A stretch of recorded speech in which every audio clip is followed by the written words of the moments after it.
When it comes to bosses, Terraria has tons of them. Some of them are fairly easy to defeat, whilst others can be a complete nightmare.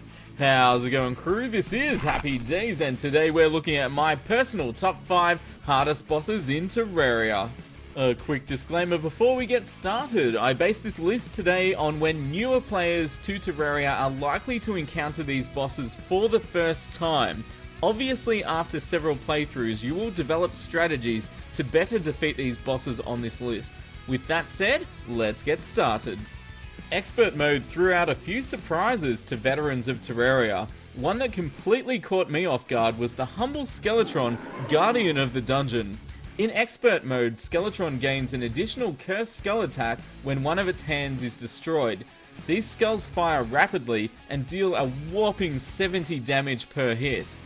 In addition, his hands inflict the slow debuff, while the head inflicts the bleeding debuff, which slows down the character's natural regeneration. Perhaps the most dangerous attack Expert SKELETRON has is its enhanced skull spin maneuver. In Expert mode, this deals 70 to 85 damage a hit and can stunlock the player, meaning without something to grapple onto, the player will take repeated damage until the spin ends, usually resulting in the player's death, which I've had happen to me quite a few times. On both normal and expert mode, the twins are generally considered to be the toughest mechanical boss. Unlike the destroyer that can easily be cheesed by staying high in the air, and SKELETRON Prime that has many attacks but lower damage in general, the twins consist of two highly aggressive bosses that relentlessly assault the player for high damage.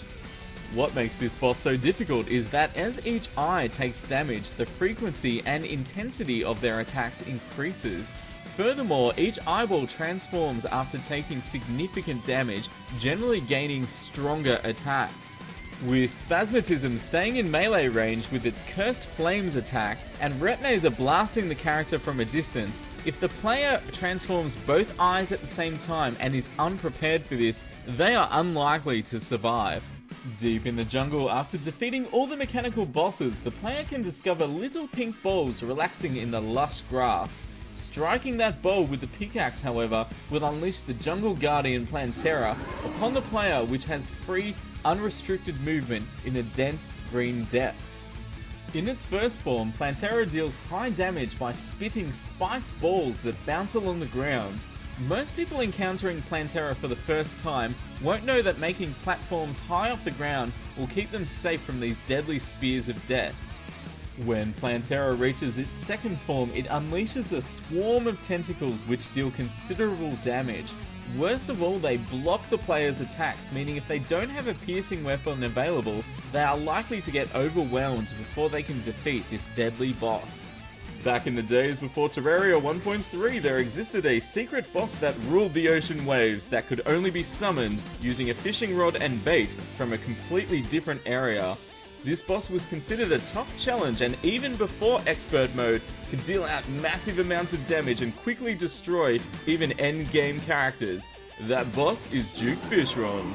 Like most hard mode bosses, Duke FISHRON has two forms, with their third form in expert mode, and gains additional speed and damage as the battle goes on. What catches most players off guard about Duke FISHRON is that not only it deals immense damage per hit, but it also attacks incredibly fast, meaning that the player needs high mobility to stay a step ahead of its onslaught. Whilst a tough boss for players to try and defeat, Duke FISHRON often becomes the object of challenges that players try and defeat using weaker equipment. Terraria's bosses have always been larger than life, generally giant in stature and grotesque in appearance, with a range of deadly attacks meant to challenge players, but the 1.3 update took this to the next level. Enter the Moonlord. The Moonlord is considered the final boss of Terraria in the vanilla version, and is initially summoned only after defeating the lunatic cultist and by defeating the 4 pillars. It relentlessly attacks the player using its two hands and forward eyes, casting different projectiles, with the head releasing the devastating Phantasmal Death Ray attack, dealing 150 damage in normal and 300 damage in expert mode. Not only this, but the Moonlord releases 3 true Eyes of Cthulhu in its second form, unleashing a barrage of attacks while the player attempts to defeat its core. Whilst there are many methods to defeat even the expert Moonlord fairly easily, it poses a serious challenge for newer players. Well, there you have it folks, my personal top 5 toughest bosses in Terraria for newer players. Which bosses were the toughest for you when you were new to Terraria? Share your thoughts in the comments below. Smash that like button if you enjoyed this video, and don't forget to request your next top 5. Perhaps we could look at toughest modded bosses next. Let me know. And here's the most important part as always, you all stay happy and I'll see you soon. This is Happy Days signing out. See ya!